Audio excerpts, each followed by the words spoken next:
Minister as to whether he supports that. I call the honourable member Carol Beaumont. Mr Chair.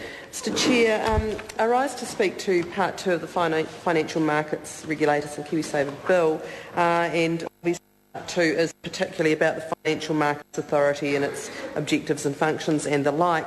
Just to note, of course, that Labor does support this provision, this bill, and in fact we all probably in this House would agree wholeheartedly on the purpose of the bill about restoring investor confidence in New Zealand's financial markets, because clearly they have been very sorely tested indeed. And so I think one of the things that is important to note is that we all have a really important interest in getting this right. We support the bill because we believe that this new authority, the Financial Markets Authority, by consolidating a range of different regulatory functions in one single agency makes some sense, and we also recognise that it is quite a significant and important role that the officers of the Financial Markets Authority will be playing, and therefore their processes must be fully transparent. They must be beyond reproach, and indeed this is, I think, an example of the importance of having a very robust range of public servants in our country. Now, of course, the reform of financial markets was a process established by Labor, and we are pleased to see the government continuing our good work. Now, in particular, looking at Part 2 and, first of all, the objective and functions of the Financial Markets Authority, there is an objective of promoting fair, efficient, transparent financial markets. Now, this issue of fairness is a really important one. It is one that is a core Labor value. It is one that we think of as being an underlying principle. And I have to say that at the moment we live in a very unfair society, and one that is getting less fair every single day. And I want to ask the question, why do people actually need to use finance companies? Why do people have to engage with these? And I'm going to particularly focus on the bottom end of this market, if you like. I'm going to focus, probably not surprising to members opposite, on what you might call the fringe end of the market, the loan sharks, the finance companies on our streets, the people that range from national companies that advertise on television right through to sole traders, if you like, a little one office on a street in a place like Onehunga, or on a street in Panmure or Otara or Mangere, places that lend people money. So there certainly is a need for more robust regulation to ensure that they operate in a fair, efficient and transparent manner. But why do people have to go to these sorts of places? Well, obviously it's about accessing credit, and usually the people who are going to this end of the market are people who have very little choices. They are under enormous financial pressure. They can't necessarily access credit from your mainstream agencies like banks and others, and so end up using those that charge very high rates of interest and lend irresponsibly. So one of the things I think that's very important for the role of the Financial Markets Authority is to be very clear about looking at that part of the market. And I note in Clause 9 of Part 2 that the Financial Markets Authority's functions include the collecting and disseminating of information or research about any matter relating to those markets, i.e.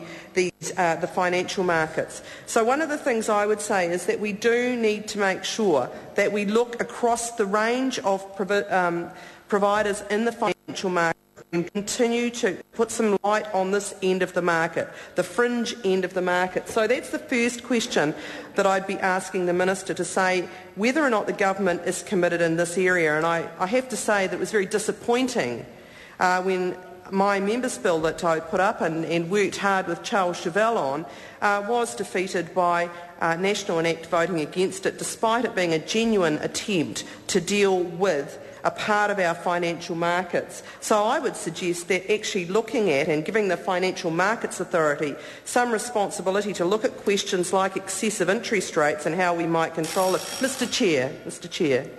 I call the honourable member Carol. Thank you Beaumont. very much, Mr Chair. So to continue, I do think that the Financial Markets Authority should have some responsibility to be looking at questions like how can we control excessive interest rates? What regulation should there be? And those members opposite, of course, voted down provisions on setting interest rate caps for whatever reasons they had. What are their alternatives? What are they doing to deal with the facts? So I think the Financial Markets Authority, if we're talking about promoting fair, efficient and transparent financial markets, needs to be looking at that particular question. The second area is, of course, the issue of responsible lending, and what will this Financial Markets Authority's work be in that regard? And so I would suggest that again, in looking at the point in Clause 9 about issuing warnings, reports or guidelines, making comments about any matter relating to those markets or financial market participants or other persons engaged in conduct relating to those markets, that one of the very real things that needs to be done is look at what responsible lending looks like. What should the requirements be in lending money that people cannot afford to borrow? What are the rights of people who are struggling to make ends meet, who are forced into a situation of having to borrow money, for example, to pay for food or purchase school uniforms for their children at excessive interest rates in a situation where they can't afford to pay that money back? I think we really need to be looking at that end of the financial markets as a matter of some urgency. Now, I notice that my colleague, and I would support the work done by my colleague, the Honourable Leanne Dalzell, in relation to putting up supplementary order paper in relation to this part. She is really looking at how we can have some sort of code of conduct that would apply, that would actually make sure that the operation is done in a way that would be useful and acceptable, and I think that's a very sensible idea, and members on this side of the House would urge members across the House to seriously consider the supplementary order paper being put up by the Honourable Leanne Dalzell. Now, I also want to touch on the issue of financial literacy.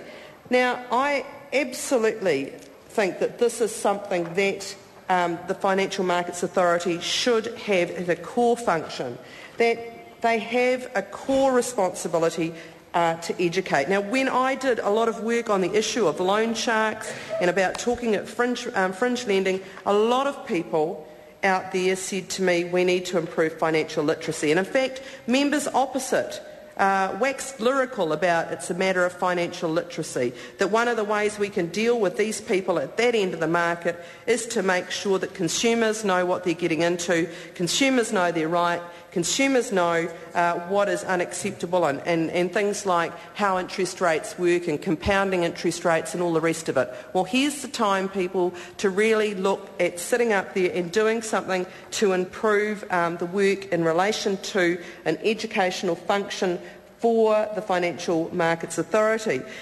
And it's certainly true that the Retirement Commissioner does a lot of very good work in a very principled manner on the issue of financial literacy. But that work, I'm afraid, which targets right across the board, so the Retirement Commissioner looks at financial literacy from schools through to entrance into the workplace, through to senior citizens and everybody in between, because obviously the needs are different at different stages of your life.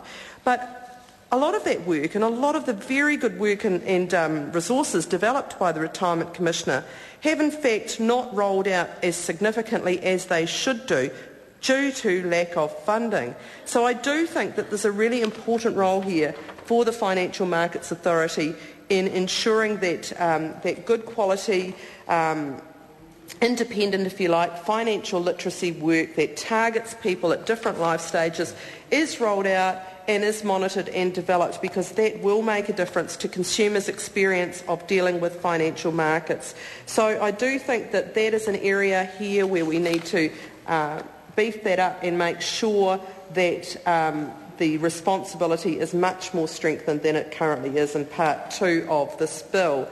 So in summary, while we support the bill and certainly support the development of the Financial Markets Authority, I think it's important that we get some commitments here about ensuring that that authority looks at what's going on at the fringe end or the loan shark end, or however you want to describe it, of the financial markets, and starts to address some